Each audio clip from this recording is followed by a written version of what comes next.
আসসালামু আলাইকুম, কেমন আছো বন্ধুরা? আজকে রান্নার জন্য এখানে নিয়েছি মিষ্টি কুমড়া, আর এখানে হচ্ছে পেঁয়াজ কলি দিয়ে আলু দিয়ে একটা ভাজা হবে। এখানে কেটে নিয়েছি শাক আর পেঁয়াজ মরিচ কেটে নিয়েছি। তো চলো রান্না করি এখন।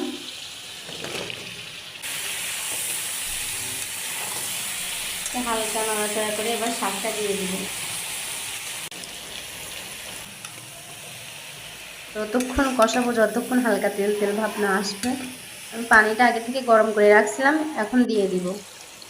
তো অন্যদিকে আমি ভাজাটা করার জন্য ধুয়ে নিচ্ছিলাম।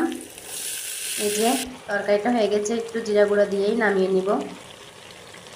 অন্যদিকে ভাজাটাও প্রায় শেষ, একটু পরে আমি গরম গরম ভাতের সাথে খেতে বসে যাব। এই যে নিয়ে নিলাম, সেই স্বাদ। সবজি আমার অনেক পছন্দ, সবজিটা একটু বেশি করে নিলাম। ধন্যবাদ সবাইকে।